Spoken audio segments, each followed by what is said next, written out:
नमस्कार दोस्तों, मैं फिर से आपके अपने अग्निवीर योद्धा चैनल पे आप लोगों का हार्दिक स्वागत करता हूं। और जैसा कि आपको पता है कि Indian Navy, MRSSR, Indian Army, SSC को लेके जो हमारी जो थीम है ये जनरल स्टडीज़ की, उसमें बायोलॉजी का आज तीसरा बैच है। तो आइए चलिए वीडियो पे चलते हैं और जो भी हमारा ये बायोलॉजी का जो तीसरा आज हमारा टॉपिक है उसको आज खत्म करते हैं, ठीक है।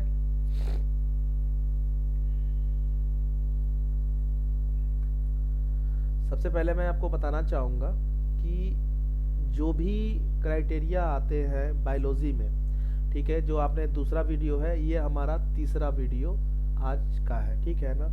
इसमें एक नाम है, देखिएगा, प्रोटोप्लाज्म। प्रोटोप्लाज्म, ठीक है।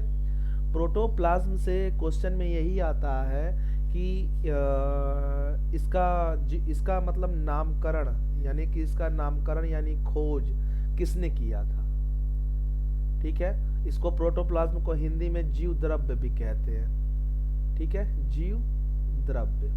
तो जीव द्रव्य की खोज किसने की थी? तो इनका नाम था पुरकिंजे, ठीक है, पुरकिंजे इनका नाम था, ठीक है। इसके बाद हमारा क्वेश्चन आता है कि इसके बाद दूसरा क्वेश्चन इसी में से उठता है कि जीव द्रव्य में, निम्न में से जीव द्रव्य में किसकी मात्रा सबसे अधिक होती है, ठीक है ना। निम्न में से तो जीव द्रव्य में सबसे अधिक मात्रा होती है जल की, और ये मात्रा होती है 80% के लगभग, ठीक है ना। बस अब बच्चे कंफ्यूज ये हो जाते हैं, किताबें तो हैं उनके पास, ऐसा नहीं है कि किसी भी बच्चे के पास किताब नहीं है, लेकिन क्वेश्चन जो पूछा जाता है उसका थीम क्या है। अब यहाँ पे ये क्वेश्चन पूछा जा रहा है कि निम्न में से जीव द्रव्य की खोज किसने की थी, पहला क्वेश्चन। या जीव द्रव्य में जल की मात्रा निम्न में से कितनी होती है, या जीव द्रव्य में सबसे अधिक मात्रा किसकी होती है। तो इन सब चीजों को आप बहुत डीपली पढ़िए, जो एग्जाम पर्पज से। खाली ऑब्जेक्टिव टाइप के क्वेश्चन आ जाते हैं या कोई पीडीएफ खरीद लेना, नहीं बेटा, फिर आप वहीं के वहीं रह जाओगे। तुक्के वाली बात होती है, ठीक है ना। 100 लड़के पढ़े 20 लड़के ऑटोमेटिक अगर वैसे हैं। अगर आप ये पूरा थीम पढ़ चुके हो तब आप पीडीएफ पे जाओ, नहीं तो आप पहले बेसिक चीजें ये कर लो। टाइम है आपके पास अभी आप पीडीएफ नोट्स के चक्कर में ना पढ़ो, अभी जो भी उनका सीक्वेंस है आप उसको पढ़ो, ठीक है। तो जीव द्रव्य का हो गया, ठीक है। अब जीव द्रव्य में दूसरा क्वेश्चन इसी किताब में है कि कार्बनिक यौगिक और अकार्बनिक यौगिक, कार्बनिक, ऑर्गेनिक एंड इनऑर्गेनिक, ऑर्गेनिक और अकार्बनिक, यानी कि जीव द्रव्य में कार्बनिक और अकार्बनिक का अनुपात कितना होता है, आप समझना। पहला क्वेश्चन है जीव द्रव्य से, भाई इसकी खोज किसने की? तो पुरकिंजे ने की। जीव द्रव्य में जल की मात्रा 80% होती है, या क्वेश्चन घुमा सकते हैं कि जीव द्रव्य में सबसे अधिक मात्रा किसकी होती है, तो आप जल की दे सकते हैं, ठीक है। कार्बनिक और अकार्बनिक का जो अनुपात होता है वो होता है 81 संबंधी रेशियो 91 का होता है, 81 से 19 का होता है, ठीक है। तो ये क्वेश्चन आपके इसमें बनते हैं। तो बेटा आप जैसे प्रोटोप्लाज्म आ गया, पूछ दिया कि जीव द्रव्य की खोज किसने की, तो आप पुरकिंजे बताइए। जीव द्रव्य में जल की मात्रा कितनी होती है, तो 80% होती है। जीव द्रव्य में सबसे अधिक पाए जाने वाला द्रव्य कौन सा? जल है। कार्बनिक और अकार्बनिक यौगिक का, यानी ऑर्गेनिक एंड इनऑर्गेनिक जो रेशियो है वो 81:19 का होता है। तो इस तरीके से आप इसमें कर सकते हैं। इसके बाद सेकेंड थिंग में आता है आपका सेल। सेल आता है। अब कहीं भी आप करोगे ना तो ये जान के चलो, सेल मतलब क्या हो गया? सेल मतलब हो गया कोशिका। और कोई भी क्वेश्चन आप करेंगे ना, कोई भी, तो सेल, अब यहीं पे देखने के आ जाएगा कि कोशिका का अध्ययन को क्या कहते हैं, कोशिका का अध्ययन क्या कहलाता है। कोशिका के अध्ययन को क्या कहते हैं, ठीक है ना। तो जाहिर सी बात है काइटोलॉजी बोलते हैं, काइटोलॉजी। कोशिका अध्ययन को क्या बोलते हैं, काइटोलॉजी, ठीक है। कोशिका के अध्ययन को क्या बोलते हैं, काइटोलॉजी। और इसकी खोज किसने की थी, तो रॉबर्ट हुक ने किया था। किसने किया था, रॉबर्ट हुक ने किया था। इसके ऊपर से नहीं आता है कि आपको पूरा बायोलॉजी 12th का पढ़ के जाना, नहीं नहीं, एकदम नॉर्मल जीएस का ये पोर्शन होता है। जीएस का मतलब क्या होता है, जीएस का मतलब होता है history, geography, political, physics, chemistry, biology. तो ये बेसिक चीजों को पूछा जाता है, ठीक है, और कुछ इसमें से नहीं आता है। आई बात आपको समझ में। तो ये काइटोलॉजी से हो गया। अब इसमें होता है कि सबसे अब इसमें सेल से दो क्वेश्चन और बन रहे हैं। पहला, छोटा सेल, सबसे छोटा सेल यानी कि सबसे छोटा जीवाणु, और दूसरा सबसे लंबा। एक होता है छोटा, एक होता है लंबा। अब इसको देखना है तो सबसे छोटी कोशिका होती है माइकोप्लाज्म गैलीसेप्टिकमा की, ठीक है ना। तो ये बेटा आपको याद कर लेना है, ठीक है ना। सबसे छोटी जो कोशिका होती है वो होती है माइकोप्लाज्म की, माइकोप्लाज्म की, ये याद कर लीजिए। इसके बाद सबसे लंबा जो कोशिका होता है वो नर्वस सिस्टम का होता है, तंत्रिका तंत्र का, तंत्रिका तंत्र का। इसी में क्वेश्चन हो जाए, शुतुरमुर्ग का अंडे की कोशिका जो होती है वो सबसे बड़ी मानी जाती है। शुतुरमुर्ग के जो अंडे होते हैं उसकी कोशिका जो होती है सबसे बड़ी मानी जाती है। तो आप देखिए सेल से क्या क्या क्वेश्चन आ गया। रॉबर्ट हुक ने किया था, कोशिका का अध्ययन काइटोलॉजी कहलाता है। सबसे छोटी कोशिका माइकोप्लाज्म को कहलाती है। सबसे लंबा सेल जो होता है तंत्रिका तंत्र का होता है, और सबसे बड़ा जो सेल होता है वो शुतुरमुर्ग के अंडे में पाया जाता है। तो इस चीजों को आप ऐसे पढ़ सकते हैं ताकि आने वाले समय में आप लोगों को दिक्कत ना हो। अब आप सोचेंगे कि नहीं सर आप पीडीएफ, बेटा पीडीएफ में आप उसी दुनिया में रह जाओगे। आई बात समझ, किताबों का अध्ययन करो, और ये किताब कोई फालतू किताब नहीं है। चाहे कोई भी बुक मैं अगर आपको दिखा दूं, बेशक ये किताब मैं दिखाऊं, तो ये किताबें फालतू नहीं है। बशर्ते ये है कि आप क्वेश्चन का प्रारूप देखिए कहां से होता है। अब यहां से ये क्वेश्चन आता है, आप बोलेंगे कि किस में आता। अब देखिए ये भी क्वेश्चन आया हुआ है, ये भी क्वेश्चन पूछा है, और ये भी क्वेश्चन पूछा है। अब जितने लोग सीआरपीएफ का एग्जाम देने गए होंगे ट्रेड्समैन का, उनको पता होगा कि क्वेश्चन कहां से आया था। तो भाई क्वेश्चन जब 10th स्टैंडर्ड में यही है, तो हम तो नेवी एसआर एयरफोर्स के लिए कर रहे हैं, तो जीएस में यही आएगा ना। तो ये बेसिक चीजें आप बेटा जानो, ठीक है। इसके बाद सेकंड थिंग होता है, इसके बाद सेकंड थिंग में आपका क्वेश्चन आता है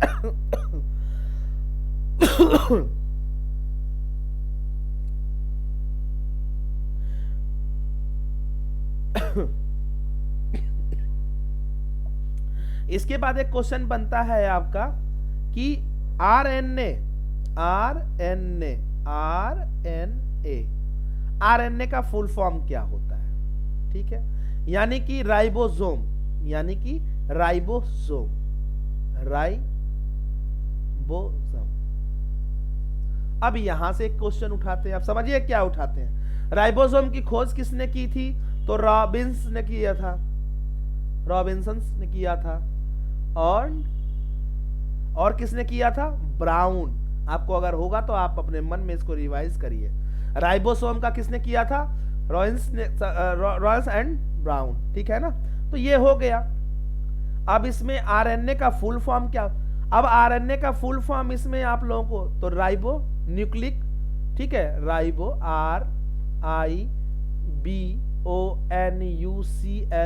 RIBONUCLEIC, राइबो न्यूक्लिक एसिड बोलते हैं। और राइबो आरएनए, राइबोसोम को ही क्या बोलते हैं, प्रोटीन की फैक्ट्री बोलते हैं। क्या बोलते हैं, प्रोटीन की फैक्ट्री। प्रोटीन की फैक्ट्री किसे कहते हैं, प्रोटीन की फैक्ट्री। राइबोसोम को ही क्या बोलते हैं, प्रोटीन की फैक्ट्री बोलते हैं। बस।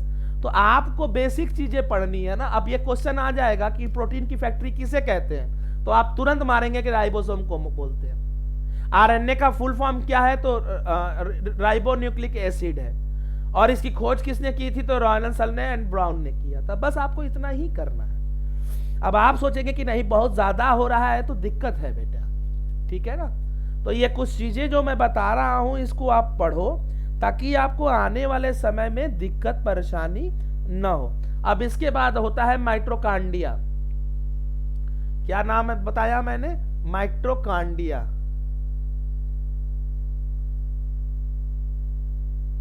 ठीक है, माइट्रोकांडिया। वही चीज आएगा, माइट्रोकांडिया की खोज किसने की थी, तो अल्टमैन ने किया था। किसने किया था, अल्टमैन ने किया था। ये सबको पता है।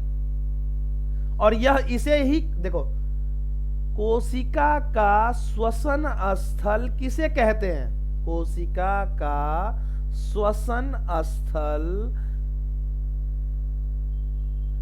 किसे कहते हैं।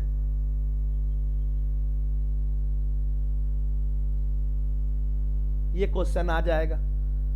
तो बैठ के कपार नहीं खजुआना है, बैठ के मारना है। माइट्रोकांडिया ओके हो गया, हटाइए, ठीक है ना।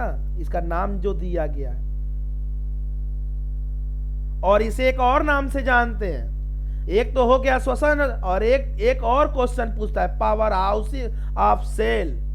Power house of cell, power house cell मतलब इसको कोशिका का शक्ति केंद्र किसे कहते हैं, शक्ति केंद्र माइट्रोकॉन्ड्रिया को बोलते हैं। क्या, power house of cell. Mitochondria की खोज किसने की थी, अल्टमैन ने की थी। कोशिका का श्वसन स्थल किसे कहते हैं, माइट्रोकांडिया कहते हैं, ठीक है। इसके बाद पावर हाउस ऑफ सेल किसे कहते हैं, यानी शक्ति केंद्र, वो भी माइट्रोकांडिया को कहते हैं, ठीक है ना। तो ये जो चीजें हैं ये बेटा आपको याद करनी है। इसके बाद आपको मैं बताऊंगा गाल्जी काय, ठीक है ना। गाल्जी काय एक नाम है, याद कर लीजिए आप लोग, गाल्जी, ठीक है ना। गाल्जी काय, गाल्जी काय हो गया।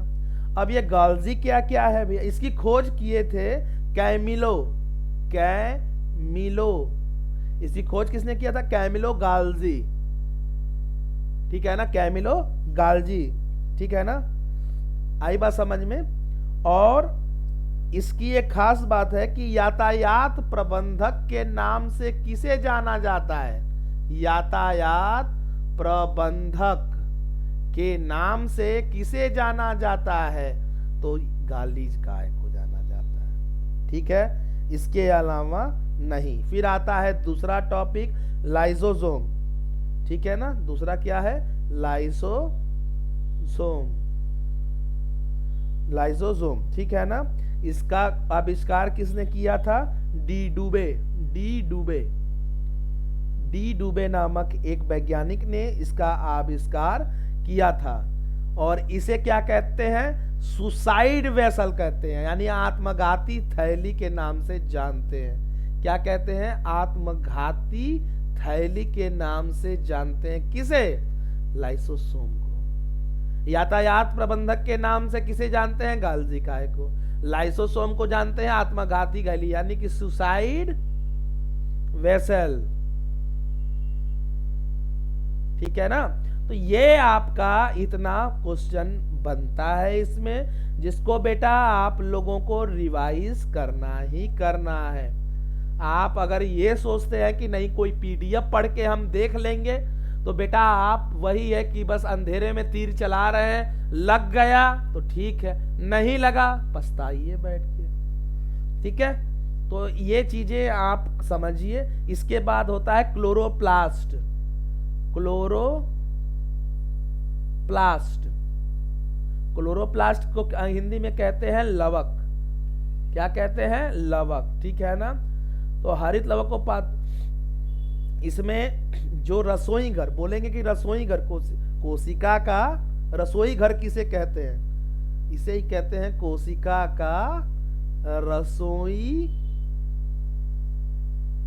घर। कोशिका का रसोई घर किसे कहते हैं? क्लोरोप्लास्ट को कहते हैं। आ गई बात समझ में? ठीक है ना? अच्छा, अब देखिए यहाँ पे छोटी छोटी चीजें, जैसे टमाटर, टमाटर है, ठीक, कैरोट, गाजर,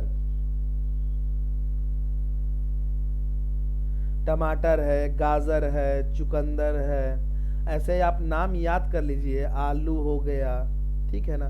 इनका रंग जो होता है या इसमें कौन सा विटामिन पाया जाता है, इन सारे के चीजों के बारे में आप पढ़ डालिए, ठीक है ना। वैसे ही क्वेश्चन पूछ, ये तो आरएनए का हो गया, वैसे डीएनए का पूछ देगा कि डीएनए का फुल फॉर्म क्या है, तो डीऑक्सी राइबो न्यूक्लिक एसिड होता है। Deoxy ribo nucleic